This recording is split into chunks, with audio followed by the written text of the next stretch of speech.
Nice Kriegel X, and today I just thought I'd do something a little different.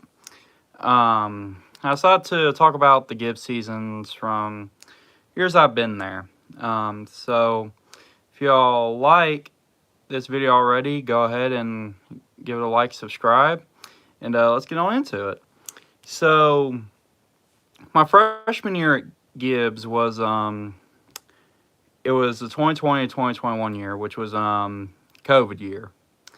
And of course, this year Gibbs went 5-6, and they played in the 5A region. They played 5A this year, like in the 5A region, and they started off season playing at Halls, where it was a 31-17 loss, and then of course playing at Halls, like I just said.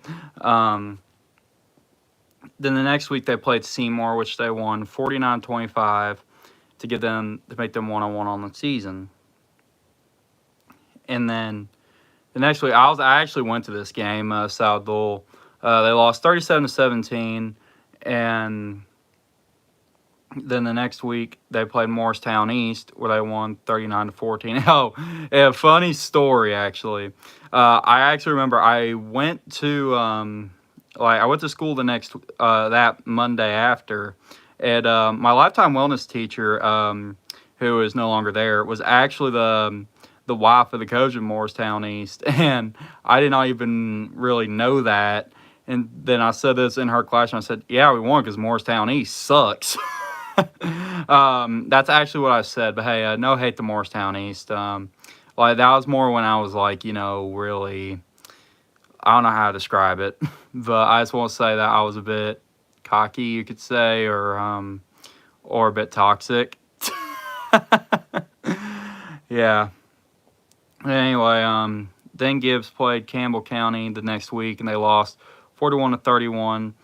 Then the next week they played Rhea County, where they lost 34-27, and then they lost Sevier County the next week by a score of 41-35, and then they played Lenore City, which was a 49-14 win. And I was also at that game. I want to say I don't remember if it was homecoming or senior. No, it was homecoming. It was homecoming because they crowned a homecoming queen there. Then, of course, Gibbs won by a score of 49-14 there. And then they went to Carter the next week, and then they won 55-16 before their season came to an end. Playing Central, lost by a score of 34-23.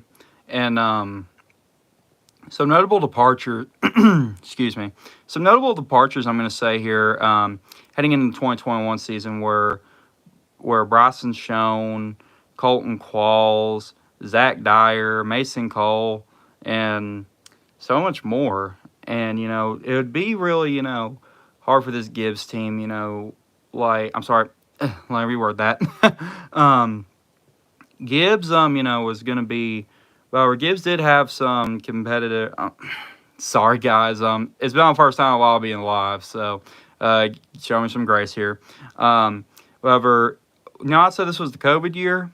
Well, COVID year actually saw Colton Qualls, who was starting quarterback, quarantined a bit. And then, so I guess put in Bryson Palmer, who was the backup at the time. And Palmer did pretty well. And he also set a few records while doing it. So, of course, Gibbs was thinking, okay, we got a quarterback for next year. And let's see what we can do the next year. And let's take a look here. In that next year, of course, you still had contact tracing, things like that, but it was technically where, if you went virtual in a year, game was canceled, pretty much. And this year they went 3-6, but however, they only played 9 games, and some will see this as some they put in the record as a 4-win season because Excuse me. Because they had a game against Central, but Central went virtual that week due to illness. So that game was canceled. And when we got in here, they went on they started off by beating rival Halls 25-20. And I was at that game. That game was really awesome. And of course, just to rush the field after the game was just really awesome for me. And of course, forgot like this is my sophomore year. Like me as a sophomore, rushing the field was probably one of the greatest feelings in the world for me. And then and I was like, okay, this team's showing some potential here. Like, we're showing some potential. We could be competitive.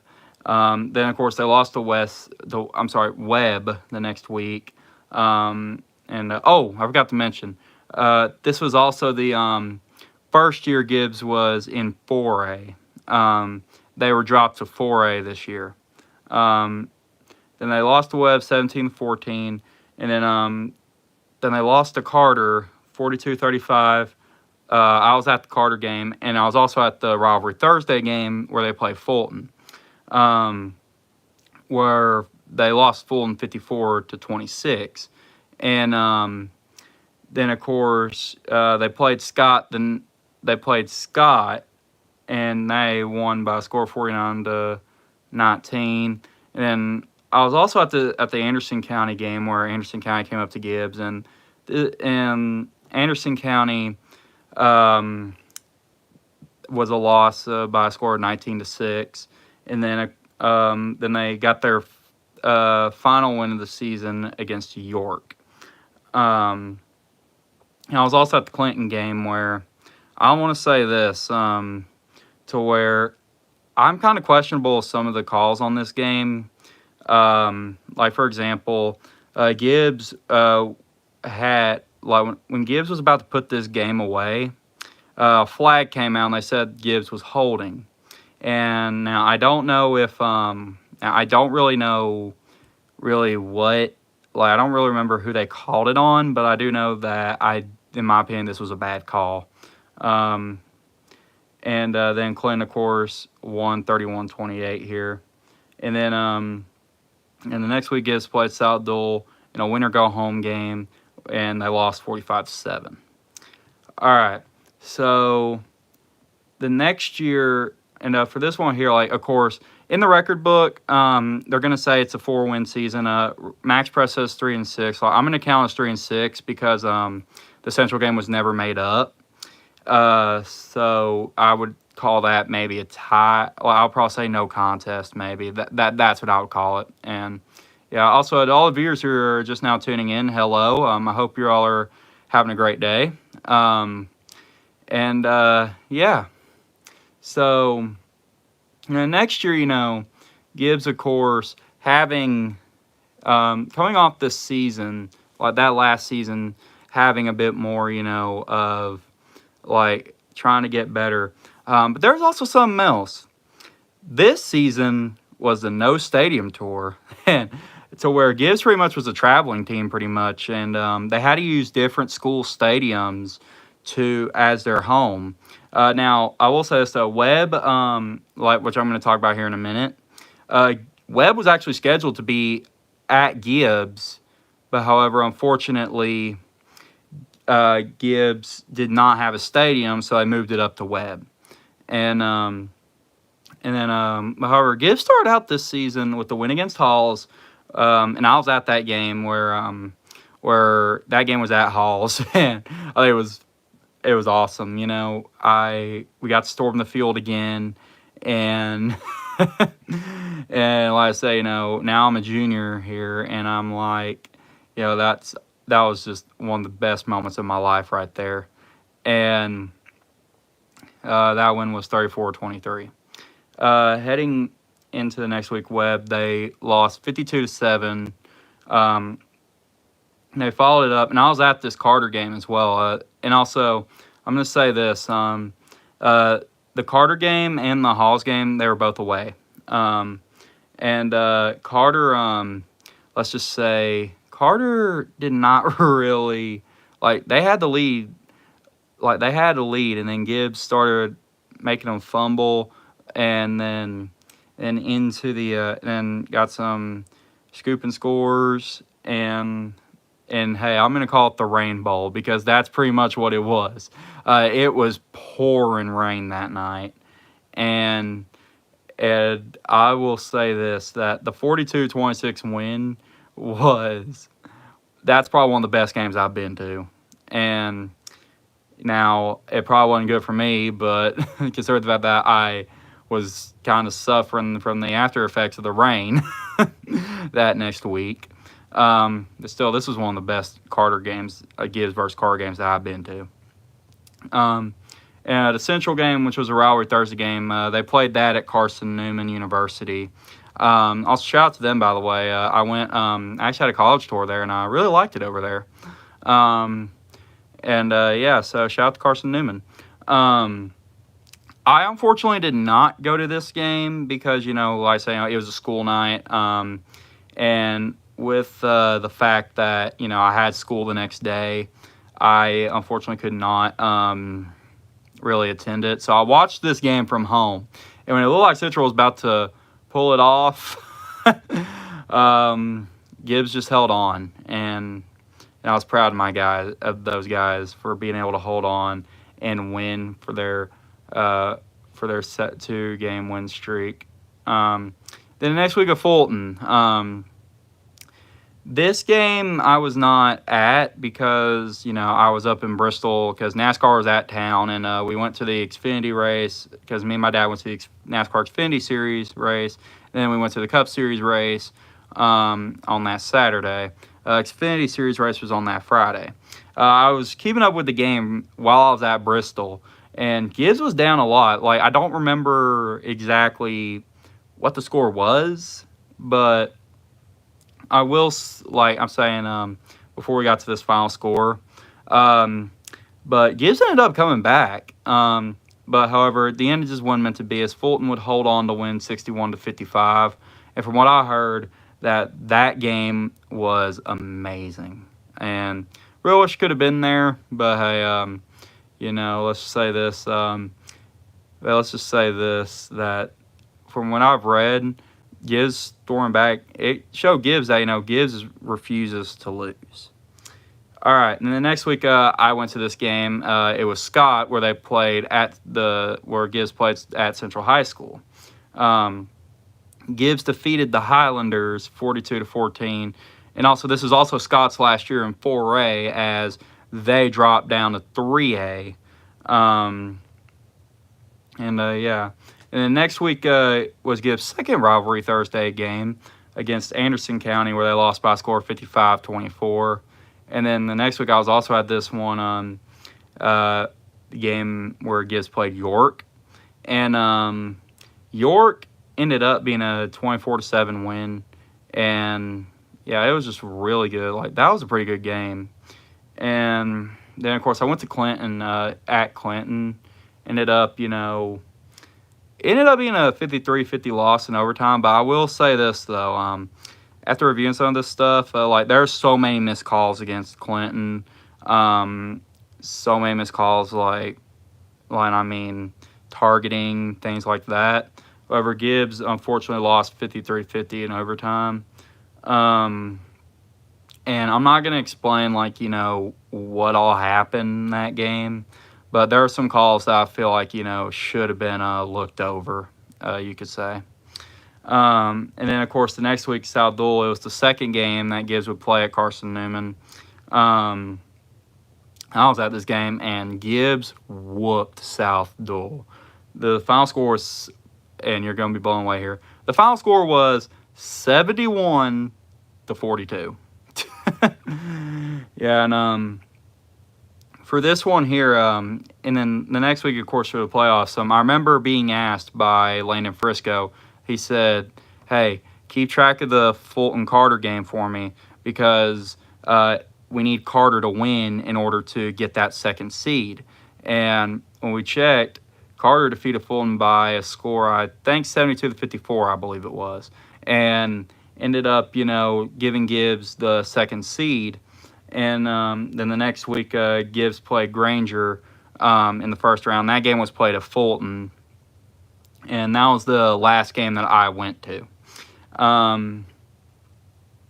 But I will say this, that Granger game, winning by a score of 49-14, and, of course, I just think it was cool that I was able to experience a playoff win. And that's really, what I think, was really awesome about it. And then next week, Gibbs' season ended when they played Greenville. Where they lost by a score of 58-20. But overall, it was a good season. They finished 7-5 and 3-2 in district. And, yeah. So, hold on. If I said second seed, sorry, I meant third seed. Sorry. But anyway, let's take a look at. I want to take a look at these standings right quick because I want to see how strong this division was from this year. So Carter, of course, beating Fulton. Oh, what the heck happened here? Sorry, guys. So Carter, of course, when they defeat Fulton, they gave Carter the second seed. And then we had the 3 seed.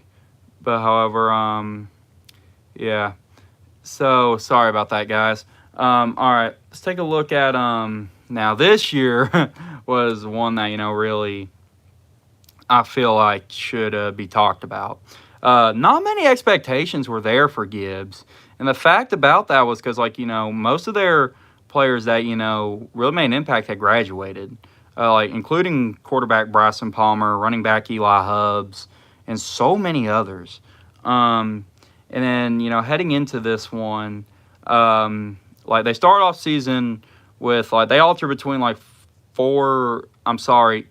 different quarterbacks, with the exception of Clay Phillips. So Clay Phillips was in the game to get some playing time whenever the game was in hand. So, but he didn't really start. But they altered around 3 quarterbacks here. They started season off with Chase Norman, and Chase Norman was playing the game against Union County where they won 56-6, and of course that game was really a good game for these guys. The next week at Halls, it was the first time Gibbs had played at Ernest White Stadium in 2 years. You heard me right, 2 years, and unfortunately that one did not end the way Gibbs wanted it to. They lost 24-13. And then the next week, Gibbs played Carnes.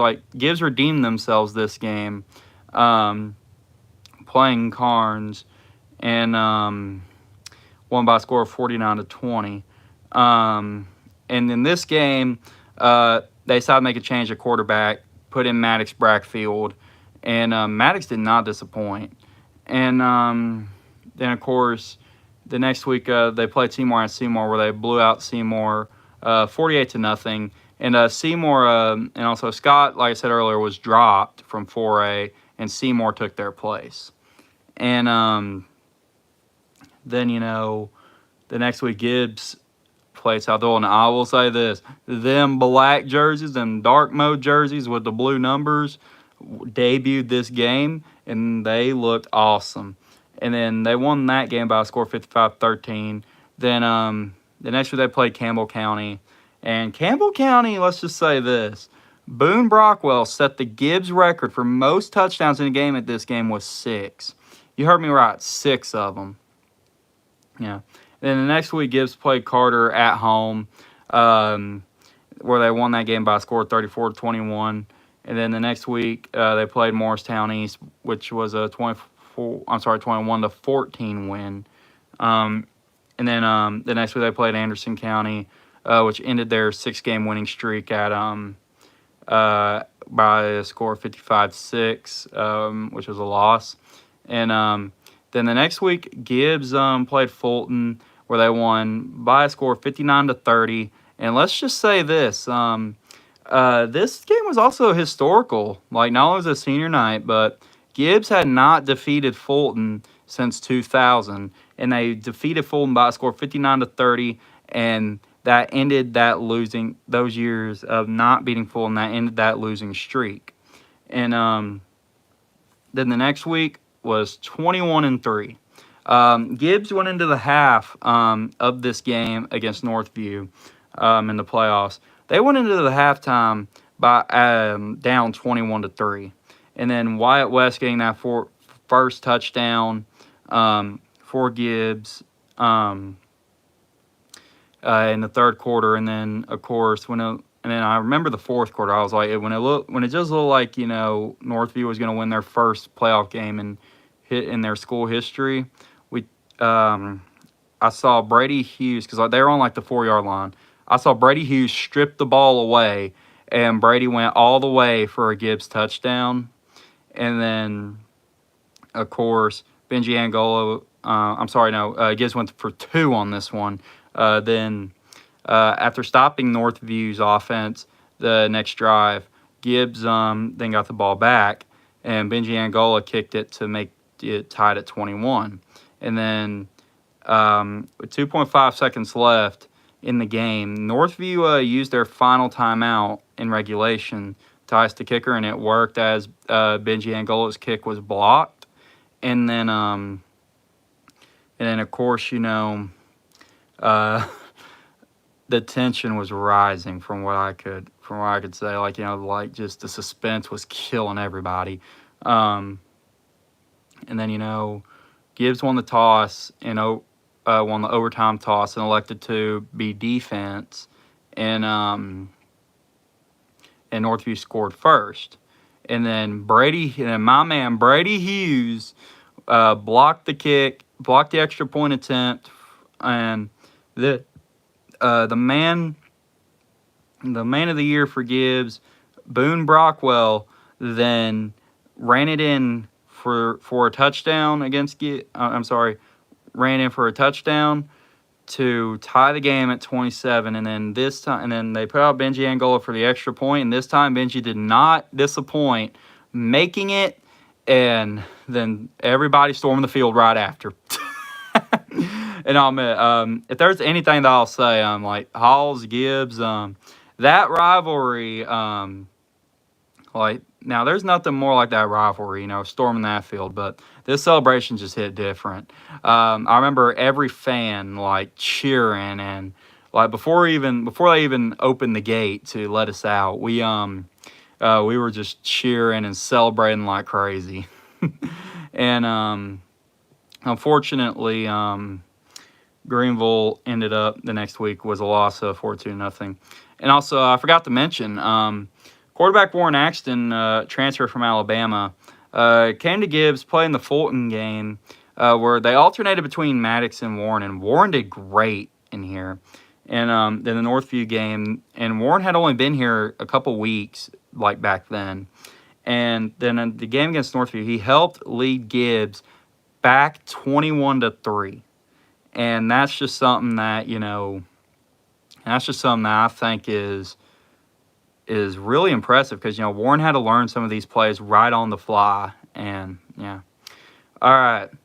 So, in my opinion, I want to say that, there's some people who might be curious about this. What do I think about the Halls-Gibbs rivalry? Well, I think it's really cool, really, to be looking forward to that one game, that year, and just have be the most anticipated game from a team basically across, down the road from you. I just feel like that, of course, to show who would dominate that area. All right, that's all I got for y'all today. If y'all like this video, give it a like and subscribe, and share it if you want others to see it. All right, I'll talk to y'all later. God bless y'all, and Merry Christmas. Peace out.